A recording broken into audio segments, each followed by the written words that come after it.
Alhamdulillah, malam ini kita disampaikan oleh Allah pada malam ke-30 di bulan Ramadan, dan ini sudah pasti menjadi malam terakhir Ramadan di tahun ini karena hitungan bilangan Hijriyah dalam sebulan hanya 29 atau 30 hari. Dan tadi sudah disampaikan dalam sidang isbat pula bahwa Ramadan istikmal digenapkan menjadi 30 hari. Alhamdulillah masih ada kesempatan untuk mendapat rahmat Allah, ampunan Allah, dan pengabulan doa-doa. Khususnya di penghujung Ramadan, para sahabat itu memadati tempat-tempat strategis untuk berdoa. Tempat-tempat strategis itu ada beberapa macam. Pertama, yang khusus di rumah Allah. Rumah Allah itu spesifik ya. Kalau kita sekarang masjid, berada di masjid, itu peluang yang paling tinggi untuk mendekat kepada Allah, bermohon pada Allah Subhanahu wa taala. Karena itu di penghujung Ramadan, biasanya di sore-sore ba'da asar menjelang Ramadan, itu ada sebagian waktu yang mereka habiskan untuk bermunajat kepada Allah Subhanahu wa taala. Biasanya yang diminta 3. Yang pertama adalah penerimaan dari amal yang telah dikerjakan selama Ramadan. Karena kita tidak tahu dari sekian amal yang kita kerjakan berapa yang diterima oleh Allah Subhanahu wa taala.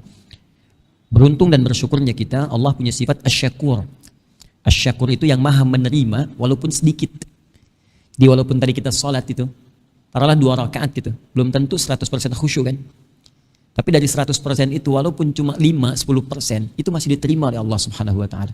Karena itulah kita berbahagia Allah menampilkan sikap dan sifat asy-syakur. Sifatnya asy-syakur, sikapnya menerima dengan sifat itu segala hal yang terbaik dari hamba sekalipun hanya sedikit, dan berkenan menyempurnakannya. Dan berkenan dengan menyempurnakannya. Jadi kita bermohon, salah satu cara menyempurnakan itu dengan berdoa. Ya, karena itu ada doa yang sampai kepada kita, wa tammim taqsirana ya Allah ya rabbal alamin. Taqabbal minna salawatina wa qiyamana wa ruku'ana wa sujudana wa takhasyu'ana wa tadarru'ana wa siyamana wa tammim taqsirana ya Allah ya rabbal alamin. Ya Allah, mohon terima selama Ramadan ya Allah, puasa kami, salat kami, rukuk kami, sujud kami, kekhusyuan kami, penghambaan kami, semua amal kami, dan kami memahami enggak semuanya mungkin ya Allah kami kerjakan baik dalam pandangan. Namun mohon Allah, jikapun ada yang kau nilai kurang, mohon sempurnakan Allah. Kekurangan itu Allah. Sekali lagi dapat gelas. Alhamdulillah. Mohon sempurnakan ya Allah kekurangan itu dengan segala kemuliaan dari sisimu. Itu yang pertama. Yang kedua, memohon khusus ampunan kepada Allah Subhanahu wa taala. Karena ini spesifik. Hadis-hadisnya jelas dan tegas. Ya, jelas menampilkan tawaran ampunan setiap detik selama 30 hari Ramadan. Kalau kita lalui 30 hari ini. Hadisnya jelas di Al-Bukhari ada, hadis lain penguatnya ada, dan 3 redaksi ya yang disampaikan. Man shama ramadhana imanan wa ihtisaban ghufira lahu ma taqaddama min dhanbi. 1. Man qama ramadhana imanan wa ihtisaban ghufira lahu ma taqaddama min dhanbi. 2. Man qama lailatal qadri imanan wa ihtisaban ghufira lahu ma taqaddama min dhanbi. 3. Sehingga saking jelasnya ini Nabi sendiri mempraktekkan. Setiap malam beliau memohon kepada Allah, khususnya di jeda-jeda antara 2 rakaat salat tarawih itu. Allahumma innaka afuwun tuhibbul afwa fa'fu anni. Ya. Siapa yang menunaikan puasa Ramadan, siapa yang menunaikan qiyam malam di malam-malam Ramadan, siapa yang salat bersamaan dengan malam Al-Qadar, dia kerjakan dengan penuh keyakinan iman karena Allah, kemudian berintrospeksi diri. Jadi salat yang benar itu bukan sekedar kita tunaikan khususnya di malam-malam Ramadan, di waktu-waktu Ramadan, tapi diisikan dengan perasaan khusyuk kita. Dan hadisnya mengatakan wahtisaban, ikhlas sekaligus ada unsur muhasabahnya. Diisikan penghambaan pada Allah Subhanahu wa taala. Ya, di situ kita bermohon kepada Allah, di antaranya ampunan dosa. Karena itu banyak dalam bacaan salat itu mengandung permohonan ampunan kepada Allah. Sejak iftitah, Allahumma ba'id baini wa baina khataaya, itu kan minta dihapuskan kesalahan, minta ampun. Ataupun yang menggunakan wajah tuh kan di antara kalimatnya nanti ke ujung setelah wa ana minal muslimin atau wa ana awwalul muslimin, ya, ada kalimatnya Allahumma innaka anta rabbi wa ana 'abduk. Allahumma zalamtu nafsi wa ataraftu bi dhanbi faghfir li fa innahu la yaghfiru dhunuba illa ant. Ya Allah, aku banyak berbuat salah. Aku hamba-Mu yang zalim ya Allah. Dan aku akui begitu banyak dosaku. Sedangkan Kau menetapkan ya Allah, hanya Engkau yang Maha mengampuni segala dosa. Maka dengan sifat-Mu ya Allah yang Maha Pengampun, aku mohon segala ampunan-Mu. Itu baru iftitah. Belum ketika kita dalam rukuk, dalam sujud, duduk di antara 2 sujud, itu kalimat ighfirli minta ampun ada. Subhanakallahumma bihamdika Allahumma ighfirli, Rabbi ighfirli warhamni wajburni, dan seterusnya. Minta ampun. Nah, orang kalau minta ampun kan merasa banyak salah kan? Gak mungkin orang minta ampun kalau gak merasa punya dosa. Anda minta maaf pada orang karena merasa ada yang salah. Kita minta ampun kepada Allah karena merasa punya dosa. Jadi kalau cuma di lisan ya Allah ampuni tapi nggak merasakan dosanya apa, itu getarannya kurang ke jiwa. Karena itulah kemudian hal yang paling penting kita pastikan kita mendapat ampunan Allah Subhanahu wa taala. Kalau belum sampai ke titik itu, malam ini maksimalkan. Dan besok. Cuma 2 kesempatan, malam dengan besok. Mintakan yang serius demi Allah saya katakan karena ini taruhannya besar sekali. Ya. Nabi katakan ghufira lahu ma taqaddama min dzambi. Berpeluang diampuni semua dosa. Dan ini cuma Ramadan. Taubat minta ampun sama Allah dan doakan orang sekitaran kita. Semua orang tanpa kecuali. Hei, siapa yang menginginkan orang lain larut dalam keburukan? Hah? Hanya orang yang kurang bersih hatinya yang menginginkan orang-orang lain terjebak dalam keburukan, kemungkaran. Betapa sering kita pikirkan karena beda pendapat dengan kita dia harus celaka. Dia harus buruk, dia harus tertinggal dalam aspek apapun. Sosial, politik, ekonomi, apa, macam-macam. Sepanjang dia beriman doakan.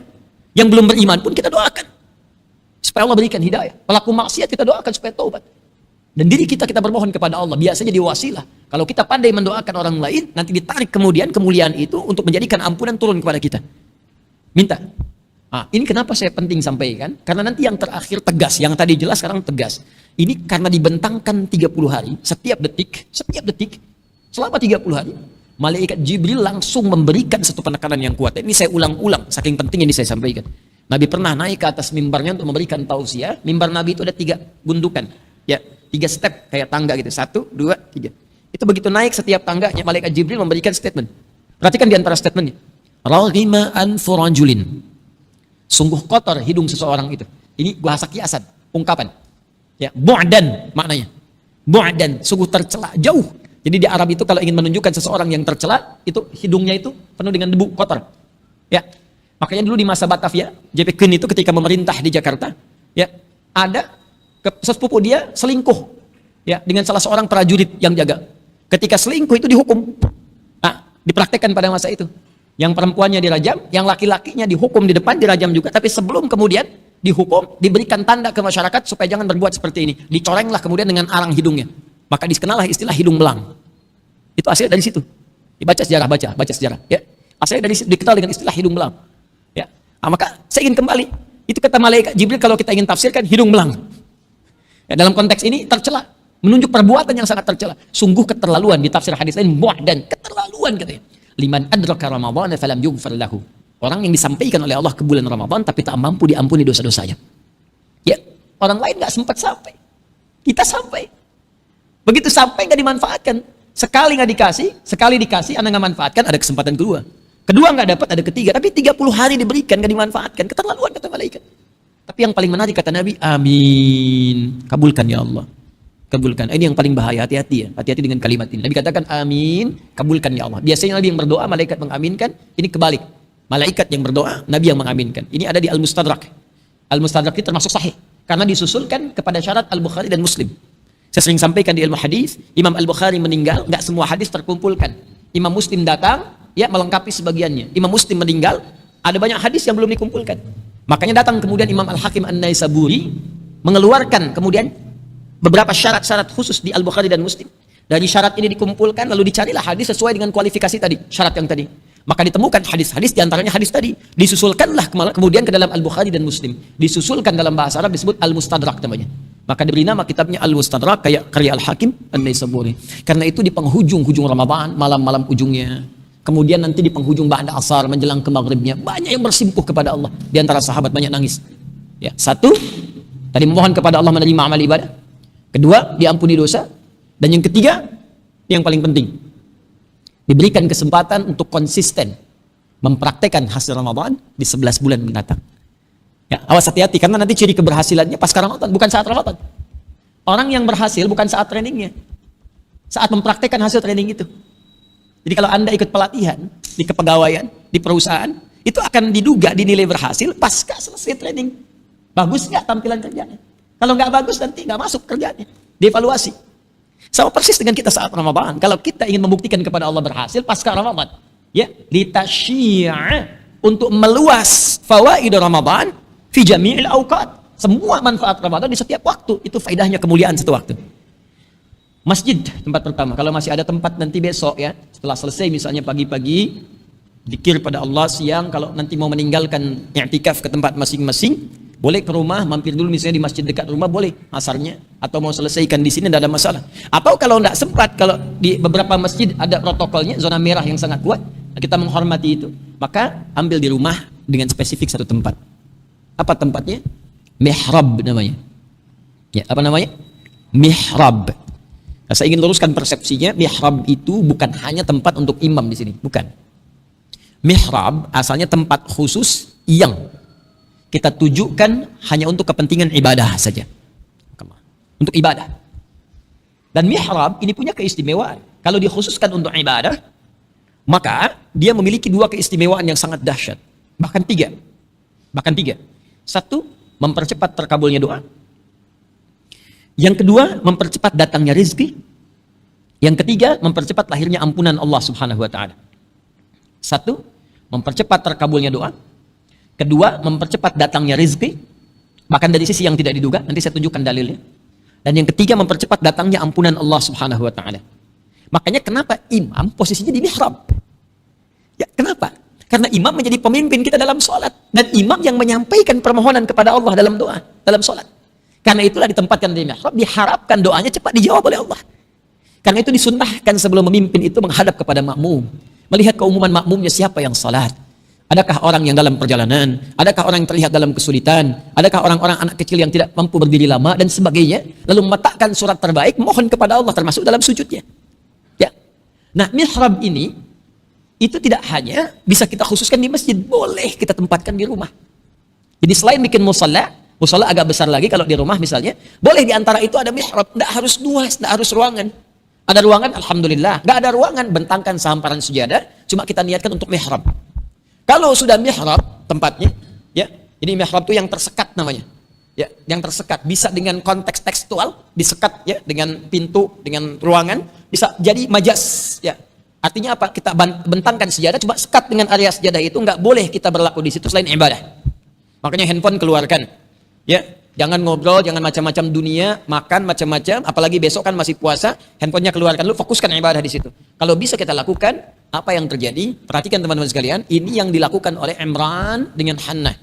Sampai diabadikan dalam Al-Quran di ayat 37. Saat Imran dengan Hannah itu bukan Nabi, bukan Rasul. Makanya diberi oleh Allah contoh yang bukan Nabi, bukan Rasul, supaya kita tiru. Dan Anda tidak berkata, itu kan Nabi, itu kan Rasul. Sekarang Allah sebelum kita bertanya menjelaskan, ini bukan Nabi, bukan Rasul. Disiapkan Maryam untuk menjadi hamba yang saleh. Ya, salihah, dekat dengan Allah, rajin ibadah. Apa yang terjadi? Diberikan salah satu yang mihrab. Selain dibimbing oleh orang yang soleh dan pintar. Jadi kalau anak kita mau dekat dengan Allah, carikan orang yang soleh dan pintar. Bukan pintar saja, tapi soleh. Bukan soleh saja, tapi pintar. Saat itu yang paling pintar dan soleh Nabi Zakaria. Sekolahkan di tempat yang mendekatkan kepada Allah. Maaf, lompat sedikit saja. Anda ingin anak Anda dekat dengan Allah, rajin sholat. Tapi Anda sekolahkan di tempat yang tidak mengajarkan sholat. Kan tidak nyambung. Anda ingin anak Anda ahli Quran, tapi disekolahkan di sekolah yang bahkan tidak mengajarkan Quran. Kan tidak nyambung. Sekarang kembali, mihrab. Begitu dibuatkan mihrab oleh Imran dan Hannah, apa yang terjadi? Ayat 37 saya bacakan cepat. Fataqabbalaha rabbuha biqabulin hasanin. Maka diterimalah ikhtiar itu oleh Allah. Jadi baru kita bikin dengan niat yang ikhlas. Innamal a'malu binniyat. Kembali ke niat kita. Begitu kita ikhlaskan karena Allah, diterima oleh Allah. Wa ambataha nabatan hasana wa kafalaha Zakaria. Kisah Maryam lalu dirawat oleh Nabi Zakaria, diperhatikan tadi yang saya sampaikan. Ya, apa yang terjadi? Diperhatikan oleh Allah. Jadi orang-orang yang spesifik menyiapkan diri untuk mendekat kepada Allah dapat perhatian Allah. Dan tidak mudah mendapatkan perhatian Allah. Anda ingin mendapatkan perhatian pimpinan di kantor, di perusahaan, atau dalam kehidupan sosial, mencari sesuatu kan? Kita sekarang mendapat perhatian Allah itu mahal. Maka ketika perhatian Allah diberikan, apa yang terjadi? Kullama dakhala 'alaiha Zakariyal mihrab wajada 'indaha rizqa. Qala ya Maryamu anna laki hadha? Qalat huwa min 'indillah. Innallaha yarzuqu man yasha' bighairi hisab. Setiap kali Nabi Zakaria masuk ke mihrab itu mendapati semua kebutuhan Maryam, rizki. Tadi yang saya katakan mihrab mempercepat datangnya rizki. Ditanya oleh Nabi Zakaria, dari mana semua ini? Saya kan baru mengantarkan makanan, ada makanan. Saya mau mengantarkan baju ganti, sudah ada baju ganti. Semua ada. Dia berkata, Maryam berkata, semua dari Allah. Allah akan memberikan rizki tanpa batas pada siapa yang dia kehendaki. Ini saya mau ajarkan fikihnya sedikit, mohon izin ya. Ya, atau menyampaikan, maksud saya menyampaikan apa yang guru kami pernah ajarkan. Ya, mohon maafkan saya, menyampaikan kembali apa yang guru kami pernah ajarkan. Perhatikan baik-baik. Kalau ada kalimat begini di Quran, mayyasha, siapa yang dikehendaki. Maka jangan batasi ayat itu pada keterangan kisahnya. Karena kaidah di ulumul Quran bab asbabun nuzul mengatakan al-ibratu bi'umumil lafzi la bi khususis sababi. Hikmah itu, keutamaan itu, kebaikan itu sepanjang tidak dikhususkan lafadznya pada kejadian tertentu, maka dia berlaku umum walaupun kisahnya dicontohkan pada satu kasus. Jadi cara memahaminya begini, kata Maryam, Allah akan memberikan rizki kepada siapapun yang dia kehendaki. Jangan batasi diri Maryam. Caranya adalah jadilah orang yang termasuk dikehendaki oleh Allah seperti Maryam. Itu caranya. Nah, ini yang dibaca Nabi Zakaria. Saya mau masuk pada bagian kedua kemuliaan mihrab. Nabi Zakaria baca, oh Maryam dikehendaki oleh Allah. Dapat sesuatu tanpa batasan, bi ghairi hisab, tanpa batas. Qadar Allah, Nabi Zakaria pada saat itu punya keterbatasan. Kata medis secara klinis gak mungkin punya keturunan. Istrinya divonis maaf, menopause dan mandul, beliau sudah sepuh, rambut memutih, fisiknya sudah letih. Maka apa yang beliau simpulkan? Saya walaupun nabi, ada satu yang saya belum punya, seperti Maryam. Apa itu? Mihrab khusus. Maka sholatlah di situ, minta sama Allah. Ini yang mau saya katakan, mihrab mempercepat terkabulnya doa. Maka ayat 38-nya Nabi Zakaria sholat di situ. Hunalika da'a Zakaria rabbah. Maka Nabi Zakaria sholat di situ bermohon kepada Allah Rabbnya. Qala rabbi habli min ladunka dzurriyyatan thayyibah. Ini tolong garis bawahi betul ya. Ini cara berdoa yang cepat dikabulkan oleh Allah. Ya, perhatikan caranya. Dan semua nabi menempuh cara ini. Saya keluarkan dari Al-Quran. Ya, saya sedang siapkan satu buku. Ya, doa-doa nanti dalam Al-Quran yang pernah dipraktekkan para nabi dan rasul. Kemudian di ujungnya ditutup statementnya oleh Allah. Bila ada yang mencontoh ini, maka Allah akan mengabulkan dengan pengabulan yang sama seperti yang dikabulkan pada sebelumnya. Nah, qala rabbi habli. Pertama, ya Allah yang maha pemberi tanpa batas. Nanti kalau besok berdoa atau malam nanti berdoa, maka saya sarankan berdoa ya dimulai dengan al-asmaul husna. Mengamalkan Quran surah ke-17 ayat 110. Qulid'ullaha awid'ur rahman ayyamma tad'u falahul asmaul husna. Kalau punya kebutuhan sebut nama Allah, minta berdoa. Sebut namanya Ar-Rahman, atau kalau Anda tahu, sebut salah satu nama Allah yang terbaik yang Allah berikan kepada kita sesuai kebutuhan kita. Jadi Allah itu membentangkan nama, bukan sekedar nama, yang menjawab semua kebutuhan kita. Jadi kalau Anda butuh rezeki, sebut namanya ya Allah ya Razzaq. Kalau butuh pengetahuan ditambah ya Allah ya Alim. Kalau butuh perlindungan ya Allah ya Jabbar. Kalau butuh kesabaran ya Allah ya Sabr. Ya. Maka Nabi Zakaria kan tadi divonis terbatas, gak mungkin punya keturunan. Maka beliau mesti menyebut nama Allah pemberi tanpa batasan. Nama Allah yang memberi tanpa batas disebut Wahhab namanya. Wahhab. Permintaan dalam bentuk permintaan tolab namanya hab. Untuk sendiri li, untuk banyakkan lana. Rabbana habli, Rabbana hablana min azwajina dan seterusnya. Maka beliau minta habli. Hunalika da'a Zakaria rabbah qala rabbi habli, ya Allah yang maha pemberi tanpa batas. Mereka mengatakan aku punya keterbatasan. Aku memohon kepadamu yang tidak punya batas dalam pemberian. Dzurriyyatan thayyibah. Ya, rabbi habli min ladunka dzurriyyatan thayyibah. Dari sisimu saja ya Allah. Karena mereka mengatakan mustahil. Tahrik ini lafadznya khususkan ke kita. Ya Allah, mereka mengatakan aku mustahil sembuh ya Allah. Ya Allah, mereka mengatakan masalahku di rumah mustahil tidak selesai ya Allah. Ya Allah, mereka mengatakan aku tidak mungkin mendapat pekerjaan ya Allah. Ya Allah, mereka mengatakan tidak mungkin masalah selesai. Sedangkan hanya Allah pemberi tanpa batas. Aku meyakini ya Allah. Aku meyakini hanya Engkau yang memberi solusi tanpa batas. Aku mohon solusi darimu saja ya Allah ketika mereka katakan tidak mungkin diberikan. Innaka sami'ud du'a. Perhatikan cara menerjemahkannya. Ini beda dengan terjemahan ini tafsir ya. Innaka sami'ud du'a, sungguh aku meyakini hanya Engkau yang mampu mengabulkan doa. Kalau pada yang maha mengabulkan doa saja, yang maha mendengar doa tidak dikabulkan, lantas kepada siapa lagi aku mesti meminta? Anda tahu apa yang terjadi? Lihat ayat 39-nya, pakai fastajabna. Maka kami langsung kabulkan, nggak pakai jeda. Karena itu besok, kalau nggak di masjid, ya menjelang ba'da asar, boleh jeda sebentar, gitu kan? Tilawah, dzikir, istighfar. Nanti menjelang ke maghrib itu enak tuh suasananya. Anda akan dapatkan keheningan tersendiri dalam hati itu. Ada getaran. Memang kadang-kadang ada kesedihan. Tapi juga disertai kebahagiaan. Seperti pertanyaan saudari kita beberapa waktu lalu itu. Ada kesedihan tapi ada kebahagiaan. Setelah itu tiba kemudian ada air mata. Itu begitu air mata mengalir sertai dengan doa. Disitulah titik bagaimana Allah memberikan rahmat kepada kita. Minta ampunan, minta kabulkan doa. Maka silahkan lihat bagaimana reaksinya. Ya. Yang di rumah kalau sudah pulang esok misalnya asar mau buka dengan keluarga, ini biasa di akhir-akhir biasanya kalau i'tikaf selesai. Ya di antara sahabat juga ba'da asar ada yang keluar. Ya, kemudian memperbanyak takbir kepada Allah, kemudian baru kembali lagi untuk berzikir memohon ampunan di penghujung menjelang maghrib. Silahkan lakukan di mihrab duduk. Nah, ini yang kedua ya. Nah, kemudian persiapan setelah itu takbir, udah senang. Saya dengan teman-teman tuh dulu, masya Allah, ya setiap Ramadan tuh suka teman-teman kabari lagi, ayo yuk masuk yuk masjid gitu. Gak usah pimpin macam-macam, gak usah berjamaah, sendiri-sendiri aja. Sampaikan, ada yang ke pojok, ada yang di mana masing-masing gitu. ada kebahagiaan tersendiri lah, terutama ketika adzan begitu di puncaknya air mata mengalir, Allahu Akbar, tiba-tiba kemudian kita mengatakan Allahu Akbar, Ramadannya sudah selesai. Tapi ada bahagia gitu. Baru setelah itu sirna, ba'da isya kita bisa bertakbir gitu, Allahu Akbar, Allahu Akbar, Allahu Akbar.